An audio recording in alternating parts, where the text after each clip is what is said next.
এটা আমি একটা নেগেটিভ কথা দিয়ে শুরু করতে চাই।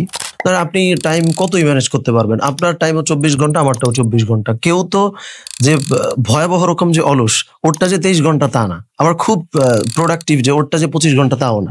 প্রথমেই যে বিষয়টা নিয়ে জানতে চাচ্ছি সেটা হচ্ছে আমাদের মুসলিমদের টাইম ম্যানেজমেন্ট কিরকম হওয়া উচিত? যেহেতু আমাদের টাইম খুব ভ্যালুয়েবল। এটা হচ্ছে বলা যায় মানির চেয়ে বেশি ভ্যালুয়েবল। কারণ এটা যখন চলে যাচ্ছে সেটা আমরা ফিরে পাচ্ছি না। আমাদের লাইফে আমরা জানি না আমরা কতদিন বাঁচবো, কিন্তু প্রত্যেকটা মুহূর্ত থেকে আমাদের কিন্তু অ্যাকাউন্টটা কমে যাচ্ছে। তো আমাদের টাইম ম্যানেজমেন্টটা কিরকম হওয়া উচিত? আচ্ছা, এটা আমি একটা নেগেটিভ কথা দিয়ে শুরু করতে চাই। যদিও উচিত না, বাট বোঝার জন্য। সেটা হচ্ছে এই যে টাইম ম্যানেজমেন্ট আমরা বলি না, আমাদের মূলত টাইমকে ম্যানেজ করার এই ফোকাসটাই সরাইয়া নিজেরা ম্যানেজ করাতে ফোকাস দেওয়া উচিত। কেন বললাম কথাটা?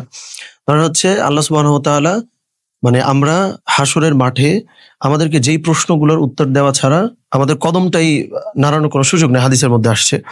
তার মধ্যে সবথেকে গুরুত্বপূর্ণ আমার ব্যক্তিগত টেক যেটা, সেটা হলো যে আমি আমার জীবন, যৌবন, সময় কিভাবে কাটাইছি।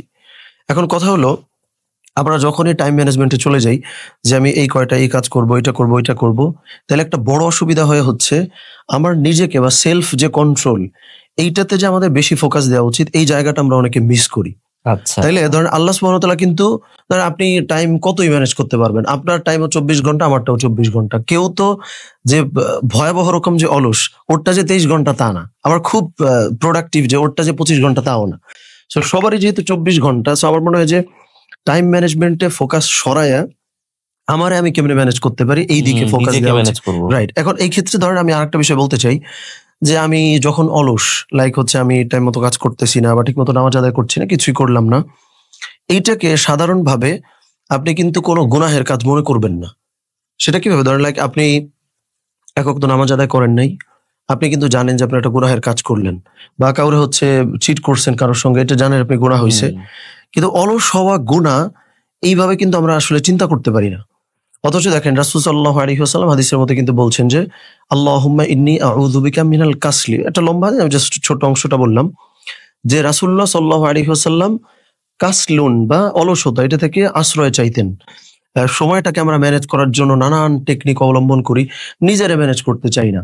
যে আমি ধরেন ১০টা জিনিস যদি আমার মাথার মধ্যে ইনপুট দেই, তাহলে এই ১০টা যে আমার চিন্তার জায়গা, আমার সময়-টময় সব নষ্ট করে ফোকাস-টোকাস হারায় ফেলবো, এইটা না করে আমি যা মনে চায় তাই করব, আবার একদম টাইম মতো কাজও করতে চাই। তার মানে নিজেকে ম্যানেজ না করে আমি টাইমরে ম্যানেজ করতে চাই, আবার আমি যা রেগুলার করতেছি সেগুলোও করতেছি।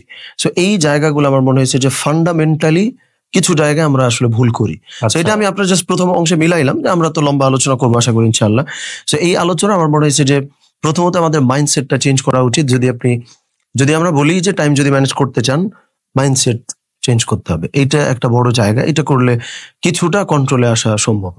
মানে আমরা আসলে নিজেদেরকে কিভাবে কন্ট্রোল করছি, আমাদের নিজেদের অ্যাক্টিভিটি, আমাদের ফোকাস কোন দিকে যাচ্ছে, এটা আমাদের একটু ট্র্যাক রাখতে হবে। মানে আমার কাছে টাইম ম্যানেজমেন্ট শব্দটাই আসলে পছন্দ না।